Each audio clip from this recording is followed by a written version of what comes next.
कृष्णा दोस्तों, किशोरी क्रिएशन से मैं सपना शर्मा आप सभी का हार्दिक स्वागत करती हूँ आपके अपने चैनल पर। दोस्तों, आज के वीडियो में मैं आपके लिए ज्येष्ठ मास महात्म्य के अध्याय 7 जिसमें व्रतोपवास वर्णन महात्म्य लेकर के आई हूँ। इससे पहले के ज्येष्ठ मास महात्म्य के 6 अध्याय के वीडियो जो है मैंने मेरे चैनल पर डाले हुए हैं। आप उनको मेरे चैनल पर जाकर देख भी सकते हैं और श्रवण भी कर सकते हैं।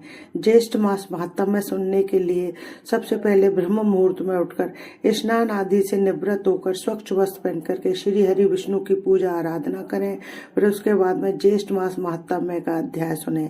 मैं प्रतिदिन आपको एक अध्याय सुना रही हूँ। छठे अध्याय में हमने जाना कि पार्वती जी ने जो है शिव जी से रंभा व्रत की पूर्ण विधि के बारे में जाना। शिव जी ने धूर्जटी ब्राह्मण की पुत्री की कथा सुनाई जिसने रंभा व्रत करके भगवान श्री हरि विष्णु के प्रिय तुलसी जी बनी और इस पर जो है पार्वती जी भी जो है भगवान शिव की अति प्रिय हुई। आगे हम जो 7वें अध्याय में व्रतोपवास वर्णन महात्म्य के बारे में जानेंगे। ऋषि कहने लगे कि हे स्कंद जी, आगे ज्येष्ठ मास का महात्म्य और भी कहिए, क्योंकि इसके सुनने मात्र से ही मनुष्य सब पापों से मुक्त हो जाता है। स्कंद जी कहने लगे, इस मास में उपवास करने से भगवान विष्णु अत्यंत प्रसन्न होते हैं, इसलिए इस मास में उपवास व्रत को करना चाहिए, क्योंकि मासोपवास व्रत 1 लाख उपवास के समान होता है। 1 मास पर्यंत उपवास करना, प्रातः काल स्नान करना, जितेंद्रिय रहना अथवा कंदमूल फल खाकर रहना, पृथ्वी पर शयन करना, किसी का बुरा न सोचना, नित्य सोच आचार से युक्त रहना, सत्य वचन बोलना और प्रसन्न रहना चाहिए। वह कृष्ण पक्ष की एकम से यानी प्रतिपदा से लेकर के त्रयोदशी पर्यंत मद मोह आलस्य को त्याग कर इस व्रत को करना चाहिए। पूजा स्थान में बैठकर व्रत करना चाहिए। त्रयोदशी के दिन मंगल स्नान करना चाहिए। पूजा स्थान में बैठकर पुण्य वाचन कर देवताओं का अधिवासन कर स्वर्ण चांदी तांबा अथवा मिट्टी का घट स्थापित करें। उसमें पंचरत्न डालकर घट पर विष्णु भगवान की प्रतिमा स्थापित करें। भगवान श्री हरि विष्णु की प्रतिमा शंख चक्र गदा से युक्त हो। लक्ष्मी जी गरुड़ की स्वर्ण से युक्त प्रतिमा हो। अपने गृह सूत्र के अनुसार प्रथम ब्रह्मादि मंडल देवता की स्थापना करें। चारों द्वार से सुशोभित पुष्पों का मंडप बनावे। केले के स्तंभ से युक्त करे। विविध प्रकार के तोरण से युक्त करके मंडप के मध्य भाग में भगवान श्री हरि विष्णु को स्थापित करे। उपचारों से पकवान, पायस, खांड और दही मिला भात, ऋतु के पुष्प, नारियल, फल, धूप, दीप, तांबूल और अन्य सुगंधित वस्तुओं से भगवान का पूजन करे। रात्रि को पुराणों की कथा श्रवण करे, जागरण करे, श्री हरि के भक्तों से कीर्तन कराए, गीत वाद्य निर्घोष आवाज से आदि से रात तक समय व्यतीत करे। प्रातः काल होने पर नदी में स्नान करे। नित्य नियम करके ब्राह्मणों का अनुमोदन करके 5 ब्राह्मणों को ऋत्विजों का वर्ण करे और उनका वस्त्र तथा आभूषणों से पूजन करे।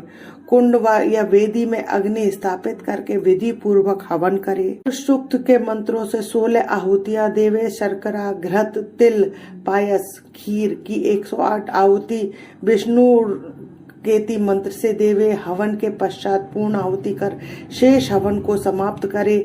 ऋषियों को दक्षिणा देकर गौओं का दान देवे। व जूता का दान करे। 10 प्रकार के जो दान है वह भी देवे। फिर अपनी शक्ति के अनुसार ब्राह्मण को भोजन करावे। उसके पश्चात दक्षिणा देकर के उन ब्राह्मण को प्रसन्न करे। 2 वस्त्रों से भूषित जो विष्णु की प्रतिमा है वह अपने गुरु को यह मंत्र पढ़कर देवे। हे मंत्र है, हे केशव भगवान, आप इस प्रतिमा को ग्रहण करें। देने वाले और लेने वाले दोनों का उद्धारकर्ता केशव भगवान है। ऐसे केशव भगवान को मेरा नमस्कार है। यह मंत्र पढ़कर दक्षिणा सहित भगवान विष्णु की प्रतिमा कुटुंबी और श्रोत्रिय श्रेष्ठ ब्राह्मण को देकर व्रत का पारणा करे। मनुष्य जगती तल में इस दुर्लभ व्रत को करते हैं, वे शोक और मोह से छूटकर अवश्य ही मनवांचित फल प्राप्त करते हैं। इस व्रत को 13 वर्ष पर्यंत करके व्रत की संपूर्ण सिद्धि के लिए अति दुर्लभ उद्यापन करें। हम सपत्नीक 13 ब्राह्मणों को निमंत्रित करके उनका वस्त्राभूषण से पूजन करे और 13 गौओं का दान करे, जो कि वस्त्र, आभूषण और वस्त्रों से युक्त हो, बलवान और बहुत दूध देने वाली हो। के साथ में यथाशक्ति दक्षिणा देकर ब्राह्मणों को भूयसी दक्षिणा देवे पर अपनी प्रवृत्ति के अनुसार पूर्वोक्त हवन आदि कर्म करे। श्रेष्ठ विष्णु के व्रत में किसी प्रकार की कंजूसी नहीं करनी चाहिए। यथाशक्ति जो कुछ भी किया जाता है वह सब सफल होता है और जो दंभिक अथवा शठ है उनका सब किया हुआ निष्फल चला जाता है। इसलिए सभी उपायों से अपनी शक्ति के अनुसार श्री विष्णु भगवान का पूजन अवश्य करना चाहिए। श्री ज्येष्ठ मास महत्तम में व्रतोपवास महत्तम में वर्णन 7वां अध्याय संपूर्णम। दोस्तों, यदि आपको मेरा ये वीडियो अच्छा लगे तो प्लीज मेरे वीडियो को ज्यादा से ज्यादा लाइक और शेयर कीजिए।